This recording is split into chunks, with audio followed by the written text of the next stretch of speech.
Hello, welcome back. Welcome back to another video from growing together with Shirish. और आज हम gate के webinar के बारे में एक घंटे का वीडियो रहेगा जिसके बारे में हम बात करेंगे। राइट। तो सबसे पहले तो कॉन्ग्रेचुलेशंस उन सभी कैंडिडेट्स को जिन लोगों ने गेट क्वालिफाई किया है। गेट का एग्जाम धीरे धीरे बढ़ता टफ होता जा रहा है, उसका कंपटीशन बढ़ता जा रहा है। तो गेट क्वालिफाई करना ही अपने आप में एक बहुत बड़ी उपलब्धि है, एक बहुत बड़ा अचीवमेंट है। सच बोलूं तो गेट क्वालिफाई करना आपके लिए इस समय एक बहुत बड़ा रास्ता खोल देता है, आपके सारे दरवाजे खोल देता है, आपके सारे गेट खोल देता है फ्यूचर अपॉर्चुनिटीज के लिए। मैं बाकी सब्जेक्ट्स के बारे में तो ज्यादा नहीं जानता देखिए, लेकिन मैं लाइफ साइंसेस के बारे में और बायोटेक के बारे में जानता हूँ। क्यों जानता हूँ? क्योंकि मेरा भी बैकग्राउंड वही है। बायोलॉजी को लेकर हमारे दिमाग में कंसेप्ट डाला जाता है कि बायोलॉजी मतलब नीट। ठीक है। NEET मेडिकल का एंट्रेंस एग्जाम। पहले वो AIPMT होता था और बाकी हर स्टेट अपना अलग एग्जाम कंडक्ट कराता था। लेकिन फिर धीरे धीरे नीट आया और नीट ने सब कुछ ऑक्यूपाई कर लिया। इवन देन एम्स PF शायद नीट के थ्रू ही मिलता है। मेरे ग्रोइंग टुगेदर विद श्रीश के चैनल पे नीट के वीडियोस भी अवेलेबल हैं बायोलॉजी के, जिसमें मैं 11th-12th के बच्चों को बायोलॉजी पढ़ाता हूँ। लेकिन आज बात नीट की नहीं होगी, आज बात गेट की होगी। गेट की बात क्यों होगी? क्योंकि करंटली इंडिया में मेडिकल रिसर्च और लाइफ साइंस रिसर्च अपने जोरों शोरों पर है। यह बात भी कहना गलत नहीं होगा कि इंडिया में इस समय बायोटेक सेक्टर में ज्यादा ग्रोथ नहीं देखने को मिल रही है, ज्यादा ग्रोथ अपॉर्चुनिटीज नहीं है, ज्यादा जॉब अपॉर्चुनिटीज नहीं है। ये भी एक सच है, पर ये सच बदलेगा जैसे पिछले कुछ सालों में बदला है। आपको जानकर बेहद खुशी होगी और बेहद क्या कहते हैं, एक्साइटमेंट होगा कि इस देश में 5 IITs खुले थे, अब यहाँ पे 23 IITs है। लोग काफी बार नए नए IITs को बड़ा कम सोर्स समझते हैं, कम समझते हैं, कम आंकते हैं, उनको बेबी IITs का नाम देते हैं, पर ऐसा नहीं है। जस्ट बिकॉज कोई चीज बहुत पॉपुलर है इसका मतलब ये नहीं कि वो बहुत अच्छी है, और जस्ट बिकॉज कोई चीज बहुत जो है आइसोलेटेड है इसका मतलब वो चीज खराब है। मैं फिलहाल अपने घर की बात करने जा रहा हूँ, IIT दिल्ली की बात करने जा रहा हूँ। मैं 2 साल IIT दिल्ली में रहा और ये मेरा फाइनल ईयर फाइनल सेमेस्टर है। IIT दिल्ली जो है वो one of the primary engineering institutes है इंडिया का। बायोटेक के और लाइफ साइंस के स्टूडेंट्स के लिए यहाँ पे कुछ ऑप्शंस हैं। यहाँ पे ज्यादातर डिपार्टमेंट्स आपको, ये तीनों departments, department of biochemical engineering and biotechnology जिसका फिलहाल मैं अभी स्टूडेंट हूँ, department of Kusuma school of biological sciences and centre for biomedical engineering, ये 3 डिपार्टमेंट्स हैं।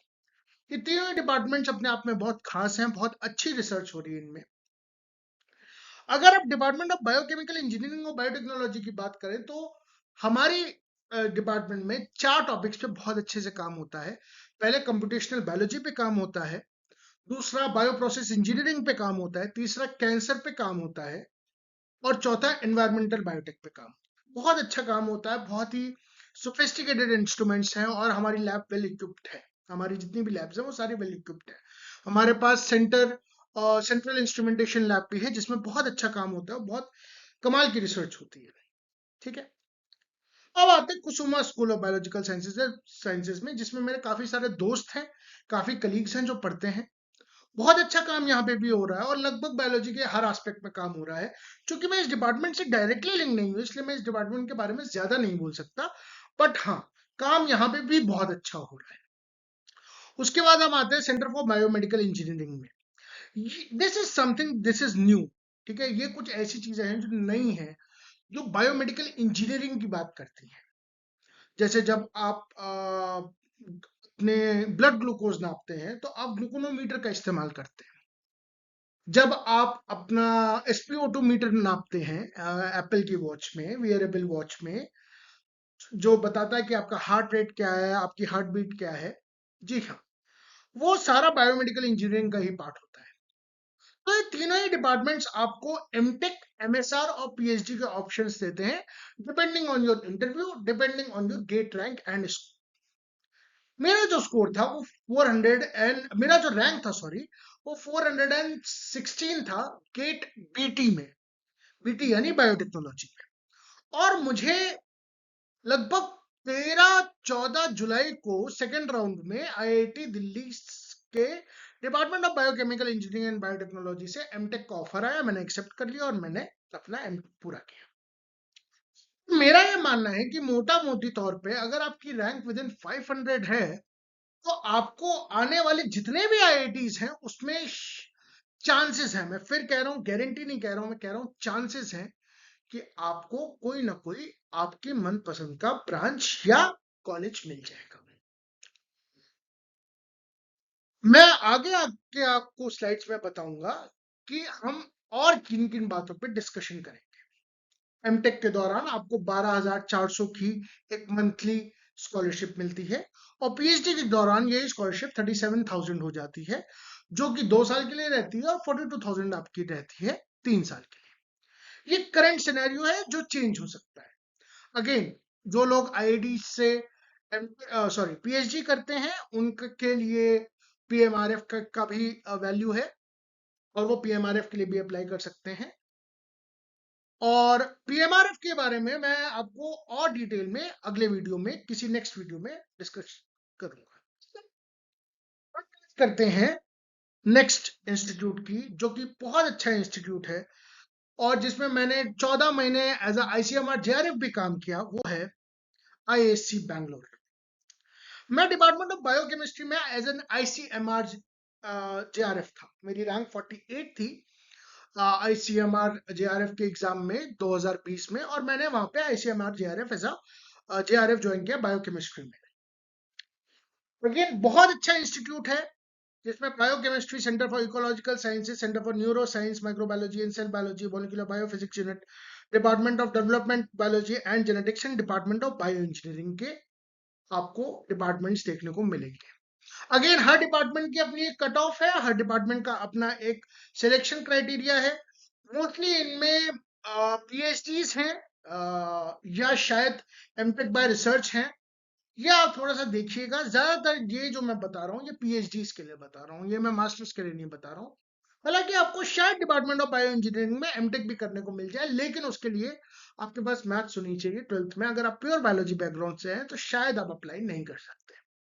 बाकी रूल्स चेंज होते रहते हैं, अपडेटेड रखिए अपने आप को, और जो भी आपका मनपसंद कॉलेज है उसमें आप जो है उसकी वेबसाइट को रेगुलरली चेक करते रहिए। ठीक है, इसमें से जो सबसे ज्यादा जिसका डिफिकल्ट या जिसका कहते हैं मोस्ट चैलेंजिंग वो रहता है, वो रहता है डिपार्टमेंट ऑफ बायोफिजिक्स यूनिट का।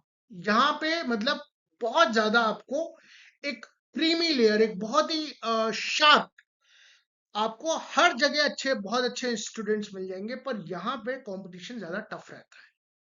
बाकी वक्त के साथ साथ धीरे धीरे और चैलेंजेस और इंटरडिसिप्लिनरी साइंसेस बन रही हैं। ये सारे डिपार्टमेंट्स आपस में कोऑर्डिनेट करके काम करते हैं, तो आपको एक डाइवर्सिफाइड इन्वायरमेंट आईएससी बैंगलोर में मिलेगा। आईएससी बैंगलोर का कैंपस बहुत सुंदर है। बैंगलोर वैसे शहर बहुत अच्छा है, जरूर बहुत अच्छा है बैंगलोर का। हाँ, ट्रैफिक की प्रॉब्लम है थोड़ी बैंगलोर में, बट वैसे बैंगलोर शहर बहुत अच्छा है। तो ये बात हुई आईएससी बैंगलोर में, जहां मैं 14 महीने एज आईसीएमआर जेआरएफ रहा, 2021 के अगस्त से 2022 के अक्टूबर तक, लगभग 14-15 महीने। ठीक है, अब बात करते हैं अगले इंस्टीट्यूट की, आईआईटी बॉम्बे। हर इंसान का जो भी आईआईटी जेई देता है वो सबसे पहले बोलता है कि आईआईटी जेई में रैंक लाने के बाद आईआईटी बॉम्बे का सीएस उठाऊंगा, राइट, या उठाऊंगी। तो आईआईटी बॉम्बे से एमटेक करना आपके लिए एक बहुत जिसे कहते हैं ना बहुत यूजफुल हो सकता है। आईआईटी बॉम्बे शायद एमएससी भी देता है। हाँ, एमएससी से याद आया, कुसुमा स्कूल ऑफ बायोलॉजिकल साइंसेज भी आपको एमएससी प्रोवाइड करता है। शायद इन्होंने 2025 से स्टार्ट किया आईआईटी जैम के थ्रू। खैर, आईआईटी जैम वाली बात मैं आराम से करूंगा, किसी डिटेल में करूंगा बाद में। अभी गेट पे फोकस करते हैं। तो इसमें एक डिपार्टमेंट है, department of bio sciences and bio engineering.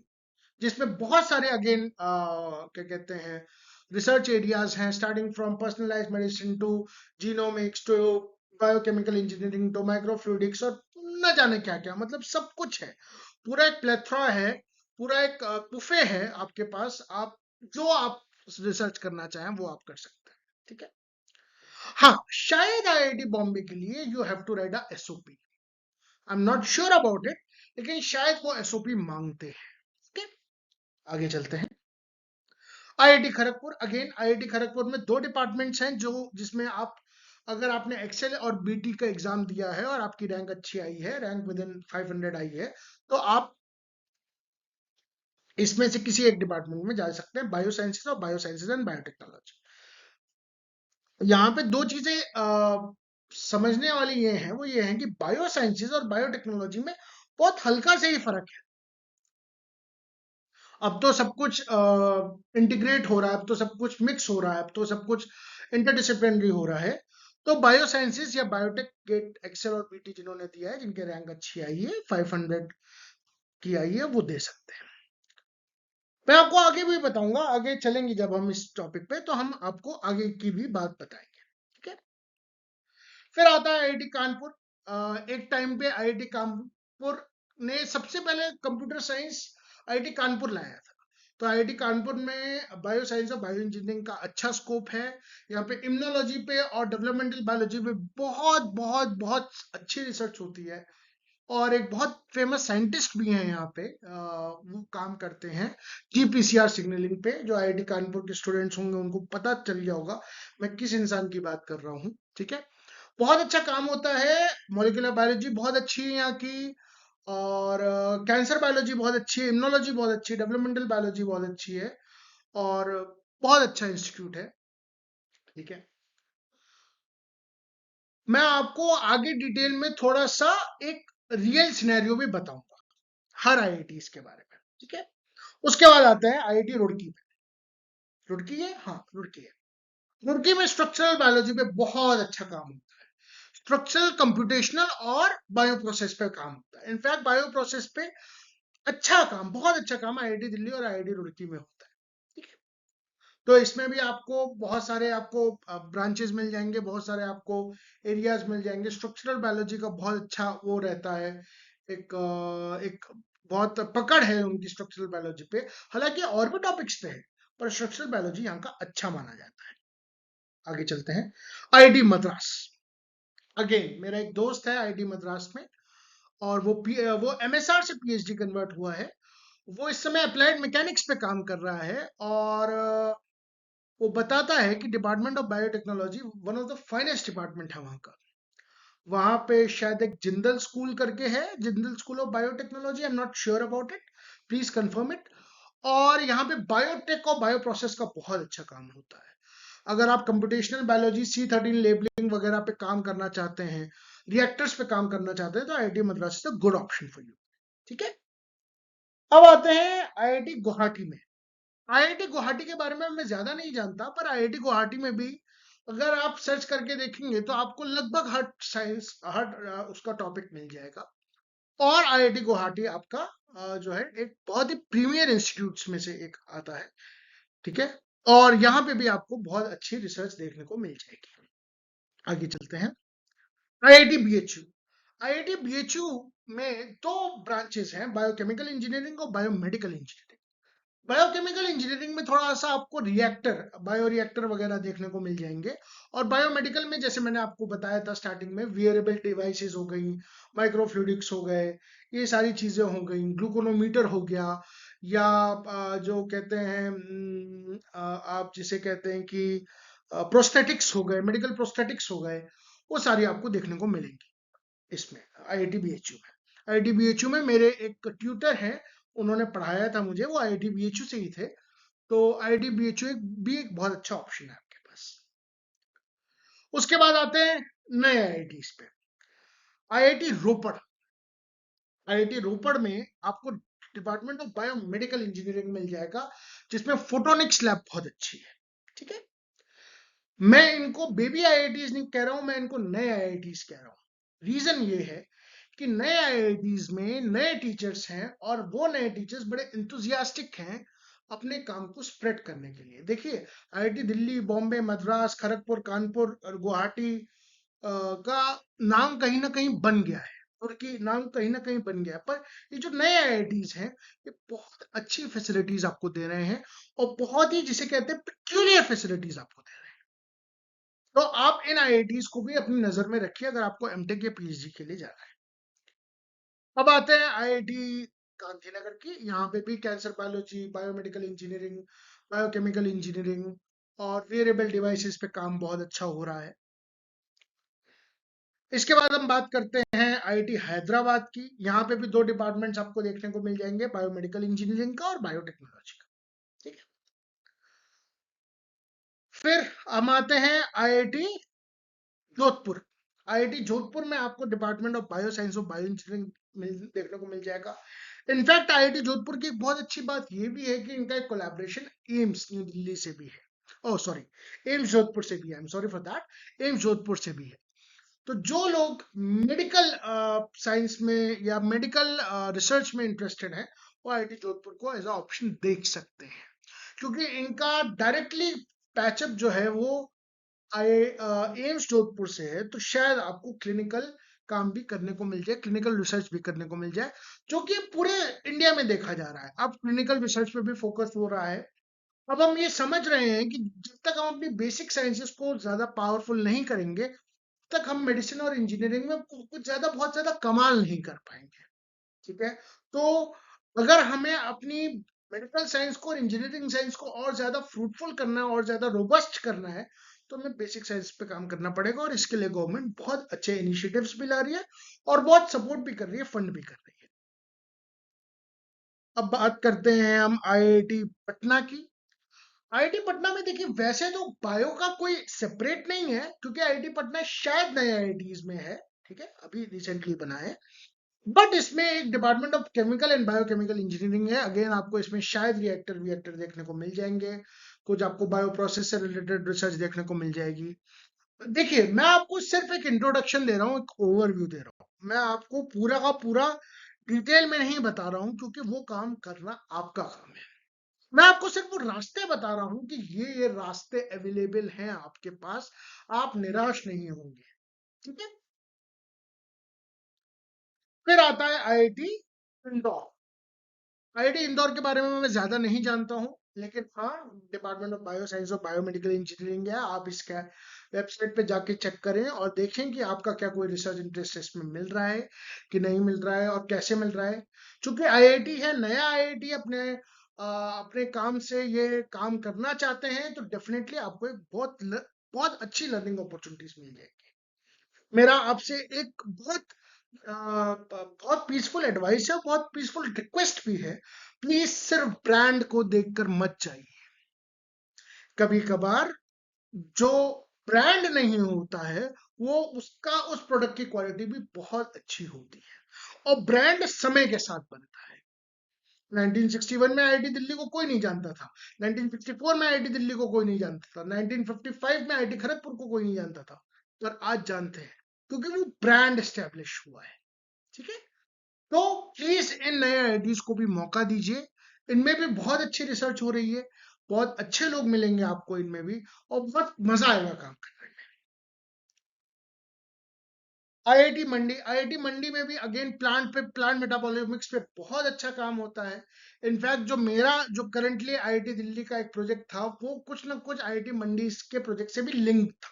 ठीक है, वो प्रोजेक्ट हालांकि कैरी ऑन नहीं हो पाया कुछ सर्कमस्टेंसेस की वजह से, पर आईआईटी मंडी भी एक बहुत अच्छा ऑप्शन है अगर आप जो है प्लांट मेटाबोलॉमिक्स वगैरह पे, मेटाबॉलिक फ्लक्स वगैरह पे काम करना चाहते हैं, और अगर आप जो है बायोलॉजी के और भी सेक्टर्स पे काम करना चाहते हैं, शायद इम्यूनोलॉजी वगैरह और वायरोलॉजी वगैरह भी आपको आईआईटी मंडी में देखने को मिल जाएगी।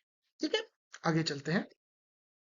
आईआईटी पलक्कड़, इसके बारे में अगेन मुझे ज्यादा नहीं पता है, लेकिन इसमें भी शायद अ, जो काम होता है वो होस्ट पैथोजन इंटरेक्शंस पे और इम्यूनिटी वगैरह पे बहुत काम होता है। केरल में है ये इंस्टीट्यूट, तो आप इसको देख सकते हैं, और जो है आप अपना रिसर्च प्रोफाइल देख सकते हैं, मैच कर सकते हैं। How do you want to see it, how do you want to look for it, और हम बात करेंगे कि आपका किस तरह से आप इसको आगे ले जाए। अब बात आती है department of chemical engineering, biomolecular and biomedical engineering, IIT Tirupati. देखिए आईआईटी तिरुपति में बायोटेक का कोई डिपार्टमेंट नहीं है, ये बात है। लेकिन यहाँ पे जो केमिकल इंजीनियरिंग का डिपार्टमेंट है वो बायोमोलिकुलर और बायोमेडिकल इंजीनियरिंग का है, ठीक है। तो ये आपको कुछ बातें मैंने बताई आईआईटी तिरुपति के बारे में। अब आते हैं आईआईटी धनबाद। आईआईटी धनबाद में केमिस्ट्री एंड केमिकल बायोलॉजी नाम का एक डिपार्टमेंट है, जहां पे आपको बायोलॉजी से रिलेटेड मास्टर्स, एमटेक और पीएचडी के ऑप्शंस मिल जाएंगे, सॉरी फॉर दैट। और इसके बारे में भी अभी ज्यादा डिटेल में नहीं है मेरे पास। अगर आप चाहेंगे तो मैं हर एक आईआईटी का पर्सनली आपको डिटेल्ड वीडियो भी बना के दे दूंगा, जो कि छोटे वीडियोस रहेंगे। पर हाँ, उसके लिए मुझे आपका सपोर्ट चाहिए, आपका लाइक शेयर सब्सक्राइब चाहिए अपने चैनल पर, और कमेंट चाहिए कि आपको आगे और किस तरह के वीडियोस पसंद आते हैं, ठीक है। अब आता है हम आईआईटी धनबाद पे। ये साउथ में एक इंस्टीट्यूट है जिसमें department of bio sciences and bio engineering है। अगेन इसमें भी आपको बहुत सारे बायो से रिलेटेड काम देखने को मिल जाएंगे। आप देखिए, आप खुद एक्सप्लोर करिए और अपने आप बताइए कि आपको किस तरह का काम पसंद आ रहा है, क्या आपके लिए आपके रिसर्च इंटरेस्ट से वो मैच कर रहा है कि नहीं कर रहा है। इसके बाद हम आते हैं आईआईटी जम्मू में। यहाँ पे भी बायो प्रोसेस वगैरह का अच्छा काम होता है। एक अच्छा इंस्टीट्यूट है, एक नया इंस्टीट्यूट है, एक एनर्जेटिक इंस्टीट्यूट है, ठीक है। आप देखिए, यहाँ पे भी आप जो है अपना जो रिसर्च का एरिया है, जो आपका थॉट प्रोसेस है, वो देखिए, समझिए। और जम्मू तो वैसे भी बहुत खूबसूरत एक वो है, क्या कहते हैं, एक प्रदेश है हमारे देश का। तो आपको वहां पे भी एक अपॉर्चुनिटी मिल रही है, तो अवेल करिए। अब हम आते हैं आईआईटी भिलाई में। यहाँ पे भी आपको डिपार्टमेंट ऑफ बायो साइंसेज और बायोमेडिकल इंजीनियरिंग देखने को मिल जाएगा। तो यहाँ पे भी एक अच्छी अपॉर्चुनिटी आपके पास, कुछ ना कुछ एक देने की, एक सीखने का अच्छा मौका है आपके पास, and you can always look for it, ठीक है। तो ये अब मैंने लिस्ट बना दी है आपके आईआईटीज की, ठीक है। इनकी साइट्स हैं, ये मैंने विकिपीडिया से उठाया है, सोर्स इसका विकिपीडिया रहेगा। आईआईटी कानपुर, खड़गपुर, बॉम्बे, मद्रास, कानपुर, दिल्ली, गुवाहाटी, रुड़की, रोपड़, भुवनेश्वर। आईआईटी भुवनेश्वर शायद मैंने नहीं डाला, ठीक है। IIT Gandhinagar, IIT Hyderabad, IIT Jodhpur, IIT Patna, Indore, Mandi, BHU Palakkad, Tirupati. IIT ISM Dhanbad में भी आपको देखने को मिल जाएगा। और आईआईटी गोवा में आपको शायद अभी कुछ देखने को नहीं मिलेगा बायो से रिलेटेड, शायद। अगर आप, हो सकता है इनके कुछ ज्वाइंट प्रोजेक्ट्स चल रहे हो डिपार्टमेंट में, तो वो हो सकता है। अच्छा, before going into this thing, मैं आपसे एक बात और कहना चाहता हूं। हर आईआईटी में केमिस्ट्री का एक डिपार्टमेंट होता है, ठीक है। और आजकल बहुत सारी केमिस्ट्री और बायोकेमिस्ट्री लिंक्ड है। तो आप इन आईआईटीज के केमिस्ट्री डिपार्टमेंट में भी टारगेट कर सकते हैं, केमिस्ट्री डिपार्टमेंट को भी देख सकते हैं। और मुझे लगता है कि शायद इनमें से कुछ में आपको कुछ मौका मिल जाए, शायद। There is a possibility, there is a chance, वो आपको खुद देखना पड़ेगा। अगर मैं current hot topics in biology, biotech chemical और बायोमेडिकल की बात करूं, तो सब कुछ इंपॉर्टेंट है। आजकल के टाइम में, इस टाइम में जो करंट सेंचुरी है, जो करंट सेंचुरी, मैं डिकेड की बात नहीं कर रहा हूं, मैं सेंचुरी की बात कर रहा हूं। It is a century of biology. Unfortunately India में बायोलॉजी को उतना प्रमोशन नहीं मिलता, पर वो कहीं ना कहीं हमारी भी गलती है। हम बायोलॉजी को एज अ बहुत ही वीक सब्जेक्ट देखते हैं। मैं अक्सर अपने वीडियोस में कहता हूं कि बायोलॉजी में फिजिक्स, केमिस्ट्री और मैथ्स तीनों का बहुत यूज होता है।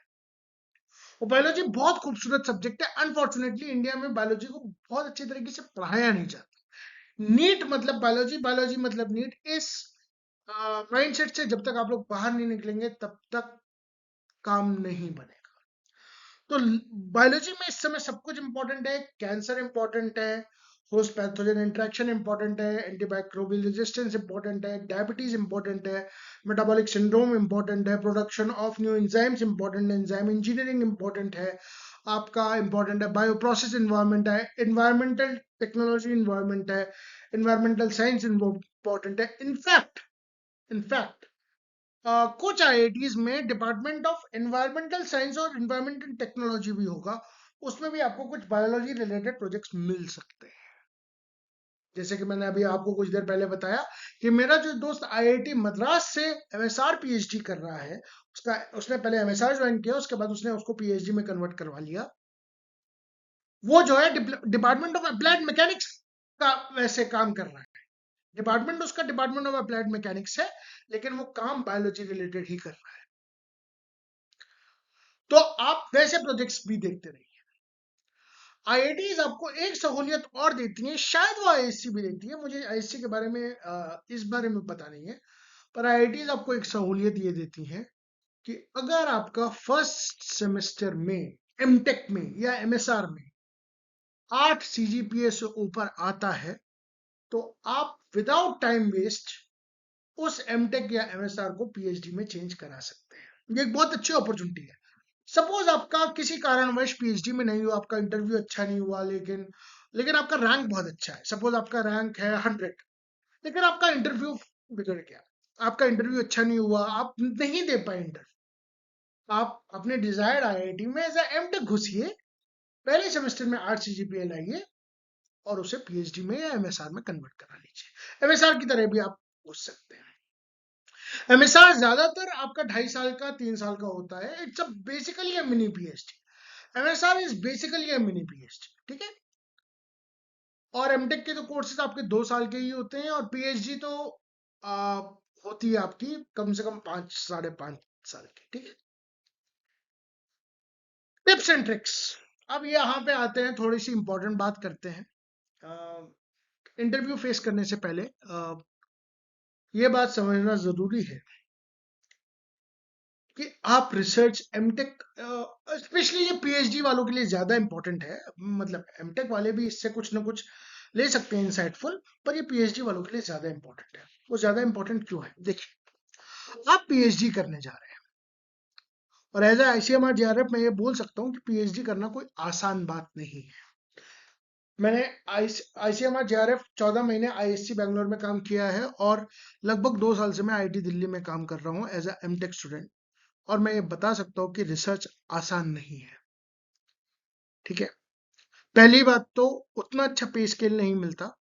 दूसरी बात, बहुत ज्यादा एनर्जी कंज्यूमिंग और एनर्जी विड्रॉइंग प्रोसेस है रिसर्च का। बट फिर भी अगर आप रिसर्च करना चाहते हैं, तो सबसे पहले ये सोचिए कि आप रिसर्च क्यों करना चाहते हैं। अगर आपको ये समझ में आ गया कि आप क्यों करना चाहते हैं, तो आप कैसे करेंगे वो आप फॉलो कर लेंगे, ठीक है। दूसरी सबसे इंपॉर्टेंट बात यह है कि अपनी बेसिक टेक्स्ट बुक्स को जरूर जरूर पढ़ें। वो सबसे ज्यादा इंपॉर्टेंट काम है। अगर आप सच में पीएचडी करना चाहते हैं, अगर आप सच में एमटेक करना चाहते हैं, पीएचडी करना चाहते हैं, एमएसआर करना चाहते हैं, तो प्लीज अपनी बेसिक टेक्स्ट बुक्स को ध्यान से पढ़ें। सपोज सपोज आपका इंटरेस्ट कैंसर बायोलॉजी में है, या आपका इंटरेस्ट माइक्रोबायोलॉजी में है। मैं दोनों के लिए बताता हूँ। सपोज आपका इंटरेस्ट कैंसर बायोलॉजी में है, तो आप सबसे पहले कैंसर बायोलॉजी की बेसिक किताबें उठाएंगे। कैंसर बायोलॉजी की बेसिक किताबें आपको कहाँ मिलेंगी? सेल बायोलॉजी में। हर सेल बायोलॉजी की किताब में, चाहे आप ब्रूस अल्बर्ट्स उठा लें, चाहे आप लॉर्डिश उठा लें, चाहे आप कोई भी किताब उठा लें, उसमें कैंसर का एक चैप्टर जरूर होता है। पहले उस चैप्टर को कंप्लीट करें।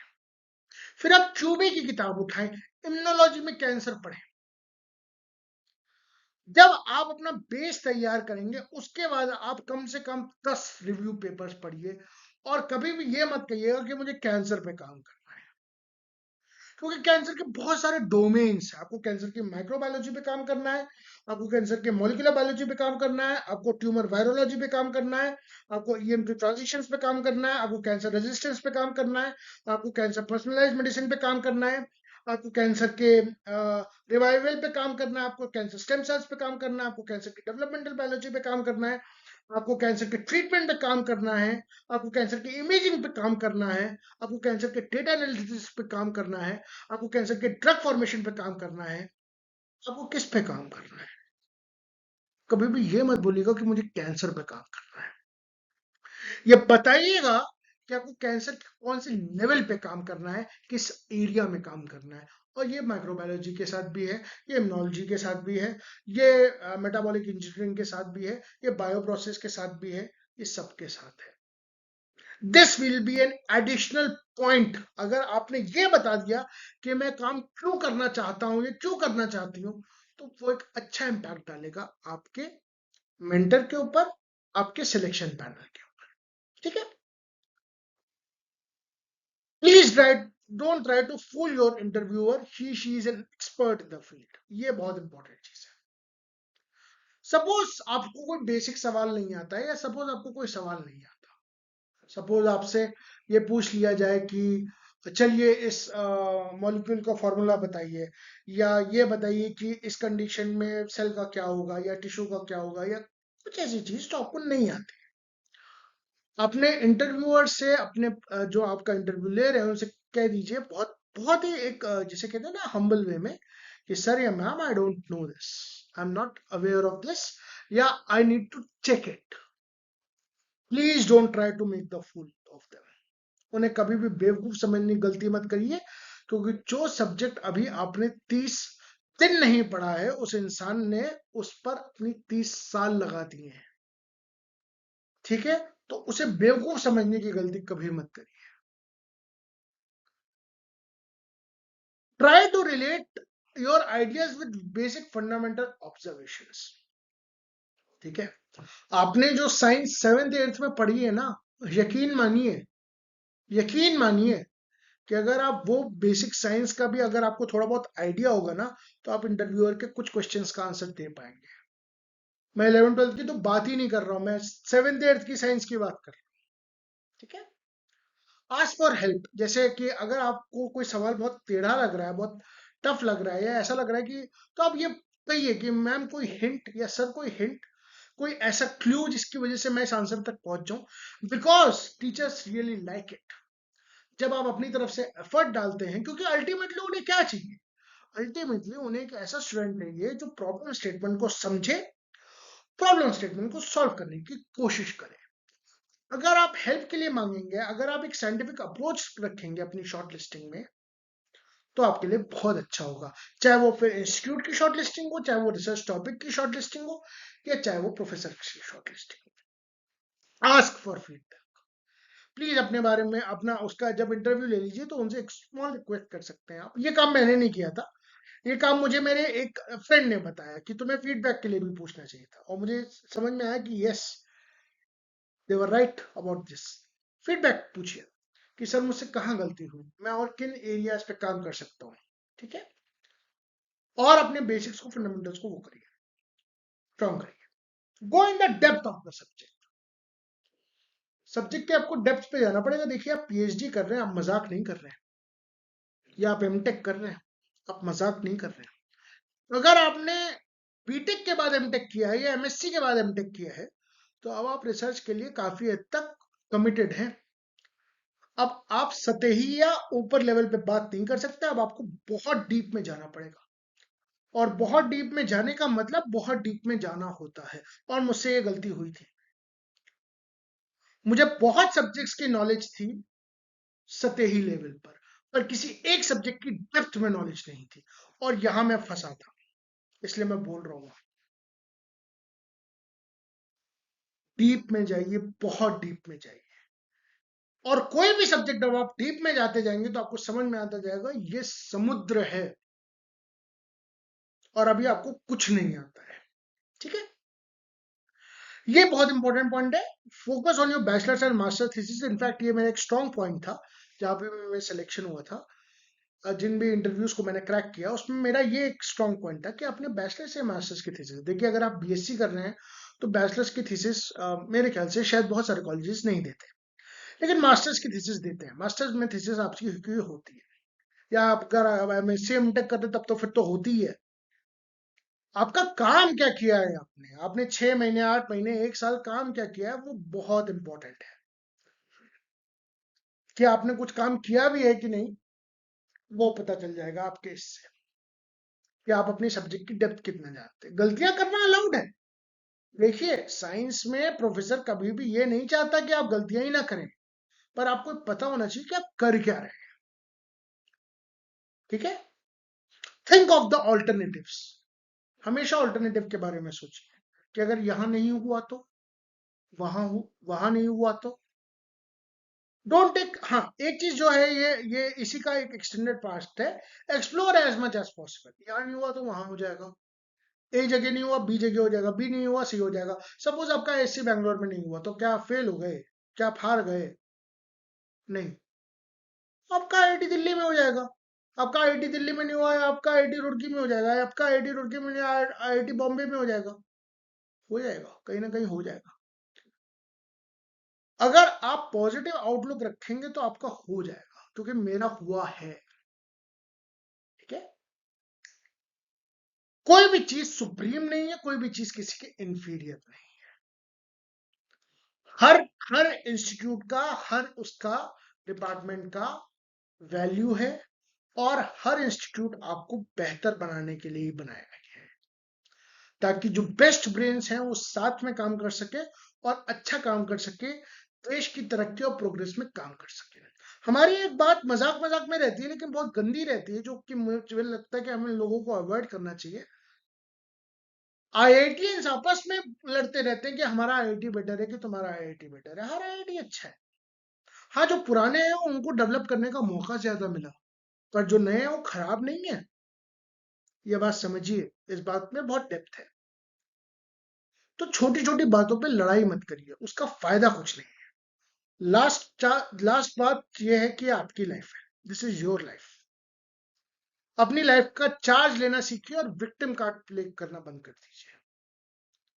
अपने आप में ऑनेस्ट रहिए, ट्रुथफुल रहिए, और चार्ज लेना सीखिए कि हाँ, जो होगा देखा जाएगा, मैं जिम्मेदार हूं अपनी अपनी उसका, अपनी रिसर्च का, अपनी पीएचडी का, अपनी एमटेक का, अपनी मास्टर्स का, जिसका भी है। ठीक है, ये मैंने आपको कुछ टिप्स एंड ट्रिक्स बताए। और ये, हालांकि इसका कुछ ज्यादा, मुझे नहीं लगता कि इसका कुछ ज्यादा रिस्पॉन्स आएगा। फिर भी ये है कि अगर आपको 1-to-1 पर्सनलाइज्ड टेलर्ड सेशन चाहिए, सपोज आप आईआईटी रुड़की जाना चाहते हैं, आईआईटी दिल्ली जाना चाहते हैं, या आप कहते हैं कि सर हमें तो आईआईटी दिल्ली से ही एमटेक करना है, तो मैं आपको फिर एक पर्सनलाइज 1-to-1 एक आपको टेलर्ड मेंटरशिप दे सकता हूँ। ये कुछ प्राइसेस थे। पहले तो मैंने ये सोचा था कि मैं एक ही जो है लाऊंगा, लेकिन फिर मुझे लगा कि रिस्पॉन्स उतना नहीं मिल रहा है, तो मैंने उसको 3 भागों में डिवाइड कर दिया है।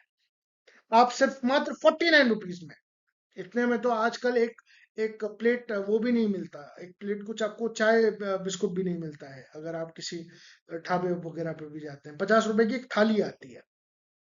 तो 49 रुपीज में आप 30 मिनट्स के लिए एक सेशन बुक कर सकते हैं, 99 रुपीज में आप 60 मिनट्स के लिए कर सकते हैं, और 149 रुपीज में के लिए आप 90 मिनट्स के लिए कर सकते हैं। वो आपके ऊपर है। मुझे पता है कि शायद इसका उतना ज्यादा, आप लोग खुद बहुत ज्यादा इंटेलिजेंट हैं, शायद आपको जरूरत ना पड़े, पर अगर किसी को पड़े तो उसके लिए ये भी अवेलेबल ऑप्शन है। गूगल मीट के थ्रू बात होगी, और अच्छे से मेंटरशिप दे दी जाएगी, ताकि आपकी सिलेक्शन के चांसेस बढ़ जाए। देखिए, मैं फिर आपसे सच बोलूंगा, मैं ये गारंटी नहीं दे सकता हूँ कि आपका सिलेक्शन हो ही जाएगा, क्योंकि कंपटीशन बहुत टफ है दोस्त। पर हाँ, मैं ये जरूर कह सकता हूँ कि मैं ऐसा तरीका बता दूंगा कि अगर एक जगह नहीं होगा तो दूसरी जगह होगा। नेक्स्ट वीडियो में हम कुछ एनआईटीज की बात करेंगे। एनआईटीज भी बहुत अच्छे इंस्टीट्यूट्स हैं। लगभग हर एनआईटी में कुछ ना कुछ बायोटेक से रिलेटेड होता ही रहता है। ठीक है, जैसे एनआईटी इलाहाबाद, एमएनआईटी जो पहले था, उसमें बायोटेक से रिलेटेड काफी चीजें होती हैं। और भी मैं डिटेल में इसके लिए वीडियो लाऊंगा।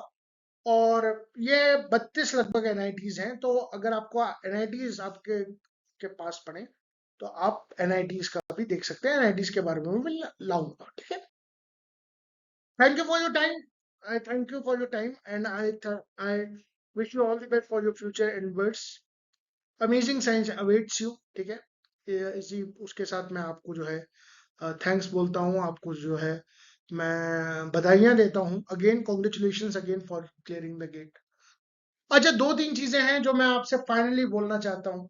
पहली बात तो ये है, आपने इस चैनल को इतना प्यार, इतना सपोर्ट किया, उसके लिए thank you so so much. ये गेट वर्टिकल अभी स्टार्ट किया है मैंने 2 दिन पहले।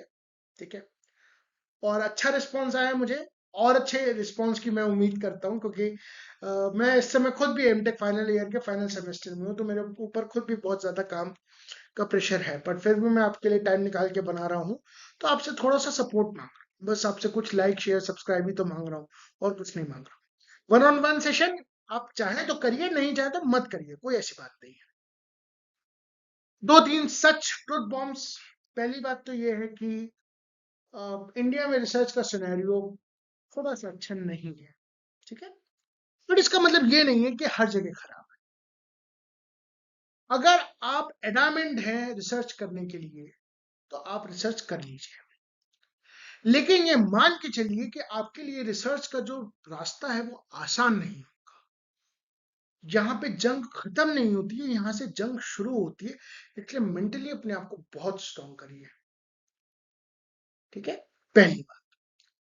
दूसरी बात, कोई एक हॉबी जरूर उठा लीजिए, क्योंकि आपकी रिसर्च के दिनों में आपके लिए हॉबी काम आएगी। ज्यादा उम्मीदें मत रखिएगा, ये इंस्टीट्यूट्स बहुत अच्छे, सारे के सारे इंस्टीट्यूट्स बहुत अच्छे हैं, बट ज्यादा उम्मीदें मत रखिएगा, क्योंकि इंडिया का जो सिस्टम है वो ज्यादा वैसा नहीं है, ज्यादा रेगुलेटेड है नहीं, ये आप भी जानते हैं, मैं भी जानता हूँ। अपने आप में पॉजिटिव रहिए, दोस्तों से मिलिए, बातें करिए, और अगर कभी बहुत ज्यादा प्रॉब्लम आए तो प्लीज इस बात का ध्यान रखिए कि प्रॉब्लम लिमिटेड टाइम के लिए है, अनलिमिटेड टाइम के लिए नहीं। इंडिया में पीएचडी का जो करंट सिनेरियो है वो ये है कि मिनिमम आपको 5 से 5.5 6 साल तो लगेंगे, क्योंकि ये जो एज ग्रुप होता है पीएचडी ज्वाइन करने का वो ज्यादातर 24-25 साल के लोग होते हैं। तो इंडियन सोसाइटी में पेरेंट्स का थोड़ा सा मैट्रिमोनी साइड मैट्रिमोनियल एस्पेक्ट की वजह से भी प्रेशर आता है। ये भी बात सच है कि पीएचडीज के लिए जॉब हंट करना मुश्किल है, मुश्किल इसलिए मुश्किल है क्योंकि एक बहुत क्वालिफाइड इंसान को आप बहुत कम जॉब वेज पे नहीं रख सकते।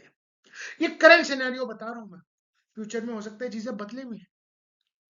तो ये बात ध्यान रखिएगा कि आपके लिए पीएचडी कितना यूजफुल है कितना नहीं है, ये आपकी किस्मत पे भी डिपेंड करता है, और आपके हार्डवर्क पे तो डिपेंड करता ही है।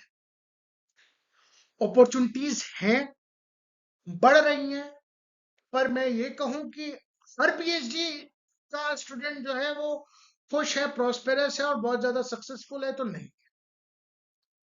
पीएचडी आपको जॉब की गारंटी नहीं देती है, पीएचडी आपको गारंटी देती है एक खुले हुए दिमाग की, अपने आप को सेल्फ इवेल्युएट करने की, और साथ में साथ ये देखने की कि दुनिया वर्क कैसे करती है। पीएचडी के बाद कुछ लोग इंडस्ट्री की तरफ मूव करते हैं, कुछ लोग एकेडमी की तरफ मूव करते हैं, वो भी कर सकते हैं आप। फॉरेन में अपॉर्चुनिटीज अच्छी हैं, पर फॉरेन में अलग अलग तरह की समस्याएं हैं, तो ये तो समझ लीजिए कि आपका रास्ता आसान तो नहीं होने वाला। आज आप स्टूडेंट हैं, कल अगर आप असिस्टेंट एसोसिएट प्रोफेसर भी बन जाएंगे, क्योंकि मेरे फादर खुद प्रोफेसर हैं, प्रिंसिपल हैं अलीगढ़ मुस्लिम यूनिवर्सिटी में।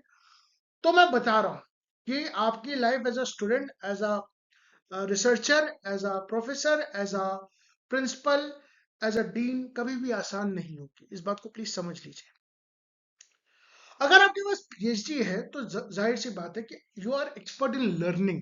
PhD is all about how to learn things, ठीक है, क्योंकि एक महीने में आपको सेल कल्चर करना है, दूसरे महीने में आपको कंप्यूटेशनल बायोलॉजी सीखनी है, तीसरे महीने में आपको डेटा एनालिसिस सीखनी है, चौथे महीने में आपको जो है माइक्रोफ्लूइडिक्स सीखनी है।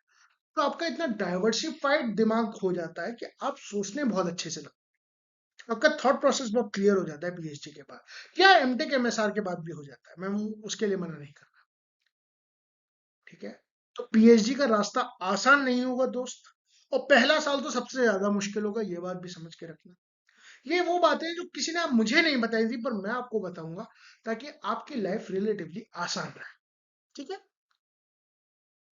देख सुन के पीएचडी करिएगा, एक बार जहां जिस भी प्रोफेसर के अंडर आप पीएचडी करना चाहते हैं वहां के सीनियर से या एक्स स्टूडेंट से कांटेक्ट करने की कोशिश करिएगा, and I wish you very very best of luck कि आप जहां से पीएचडी एमटेक एमएसआर जो भी करना चाहते हैं वो आप इस गेट के थ्रू करें। I am wishing you healthy happy and safe journey of PhD, MTech और एमएसआर जो भी आप कर रहे हैं। ठीक है, आपसे मुलाकात होगी नेक्स्ट वेबिनार में, जिसमें मैं एनआईटीज के बारे में, बिट्स के बारे में, ट्रिपल आईटीज के बारे में कुछ थोड़ा बहुत इंफॉर्मेशन लेके आऊंगा।